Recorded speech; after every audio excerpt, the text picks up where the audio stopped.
అక్క ఎలాంటి తప్పు చేయలేదు. మా అక్కకి మాట్లాడే అవకాశం ఇవ్వండి ప్లీజ్. భగవంతుడా, నువ్వే వీళ్ళకి అర్థమయ్యేలా చెయ్యాలి. నేనిప్పుడు చెప్పినా వీళ్ళు నమ్మే పరిస్థితిలో లేరు. ఛా, ఈ బావ ఎక్కడికెళ్లారు? అందరూ కలిసి అక్కను అవమానిస్తున్నారు. ఈ టైంలో పక్క నుండి సపోర్ట్ చేయాలి. అంతా మా కర్మ. అత్తయ్య ప్లీజ్ ఒక్కసారి నా మాట వినండి. మీరు ఆవేశంలో నిర్ణయం తీసుకోకండి. నేనెవరిని మోసం చేయలేదు, చేసే ఆలోచన కూడా లేదు. ఒక్క అవకాశం ఇవ్వండి, నేను అన్నీ చేసి పెడతాను. ఏంటి లక్ష్మి, అంటే మా పెద్దమ్మ తీసుకున్న నిర్ణయం తప్పని నువ్వెలా డిసైడ్ చేస్తావు? తప్పని నేను చెప్పట్లేదు వదినా, నిజమేంటో తెలుసుకోమని చెప్తున్నాను. ప్లీజ్ అత్తయ్య, ఒక్క ఛాన్స్ ఇవ్వండి. నిన్ను నువ్వు ప్రూవ్ చేసుకోవటానికి నేనంటే ఒక్క ఛాన్స్ ఇచ్చాను, కానీ నువ్వు ప్రూవ్ చేసుకోలేదు. త్రిపుర భద్రావతి చెప్పింది నిజమే. నువ్వు ఈ ఇంటికి తగ్గ కోడలివి కాదు.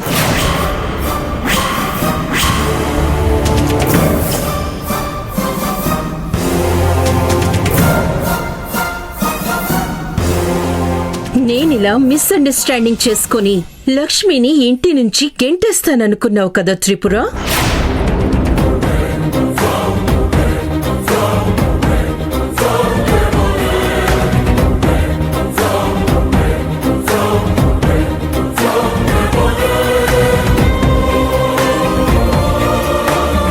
నాకన్నీ తెలుసు. నువ్వేం చేశావు, ఇంకా ఏం చెయ్యాలనుకుంటున్నావు. ఇలా చేస్తే నేను లక్ష్మి మీద పెట్టుకున్న హోప్స్ అన్నీ అబద్ధం. త్రిపుర చెప్పిందే నిజం. నిజానికి లక్ష్మికి ఇంట్లో ఉండే అర్హతే లేదని నేను చెప్తానని ఎక్స్పెక్ట్ చేశావు కదా? నువ్వనుకున్నట్టే నేను అదే చెప్పాను, కాసేపు నీ సంతోషం కోసం. అసలు నువ్వేం చేస్తున్నావు? లక్ష్మి చేసిన తప్పుకి త్రిపురను ఎందుకు నిందిస్తున్నావు? ఇక్కడ ఏం జరుగుతుందో నాకు అస్సలు అర్థం కావడం లేదు. ఇదే మాట త్రిపుర నడుగు భద్రావతి. లక్ష్మి ఏం చేసింది? ఎందుకు తనపై ఇన్ని కుట్రలు చేసి ఇంట్లో నుంచి బయటికి పంపించాలని ప్రయత్నం చేస్తుంది? మీరు ఇంకా మారలేదా? మీలో మీకు ఇంత కోపం ఎందుకు?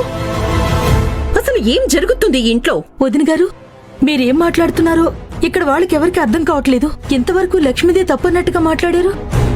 ఇప్పుడు ఇదంతా త్రిపుర చేసిందన్నట్టుగా మాట్లాడుతున్నారేంటి? అసలు ఏం జరిగింది? మీ అందరికీ అర్థం కావాలంటే చెప్పాల్సింది నేను కాదు, త్రిపుర.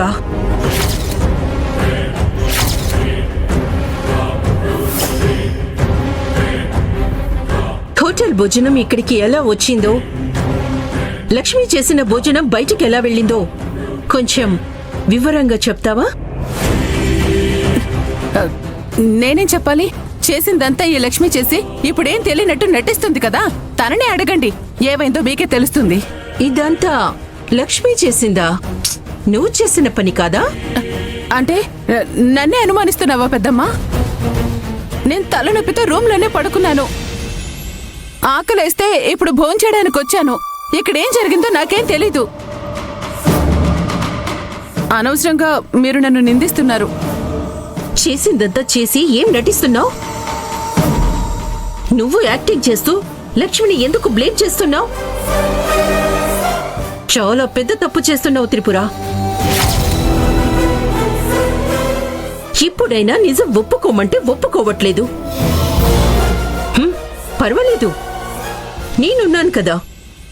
నువ్వేం చేశావు అని నేను బయట పెడతా.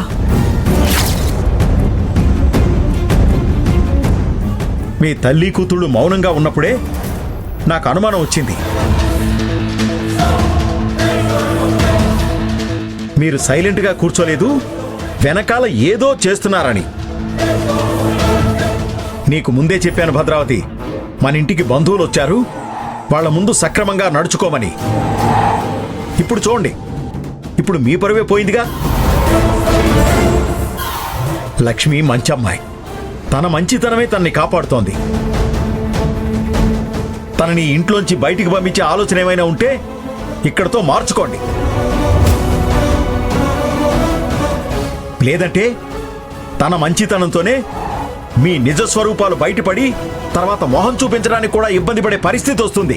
ఇక చాలా ఆపు. ఇంకా మీరు ఆ లక్ష్మినే వెనకేసుకొస్తున్నారేంటి? మమ్మల్ని కాదు, ఆ లక్ష్మిని దబాయించండి ఎందుకు ఇలా చేసిందో. ఏంటి పెద్దమ్మ ఇది? ఎవరు తప్పు చేశారో మీ కళ్ళ ముందే కనిపిస్తుంది కదా, ఆయన నన్ను అనుమానిస్తున్నారేంటి? మీరే చూశారు కదా, డెలివరీ బాయ్ వచ్చి లక్ష్మి పేరు మీద ఆర్డర్ ఇచ్చి వెళ్ళాడు. అప్పుడే మీకు అర్థమై ఉండాలి కదా ఇదంతా చేసింది లక్ష్మి అని.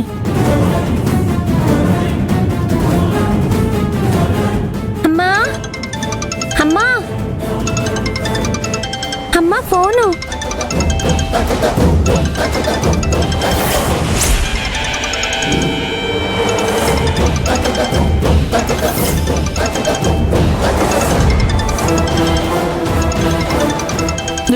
నువ్వు వెళ్ళి లోపల పడుకో.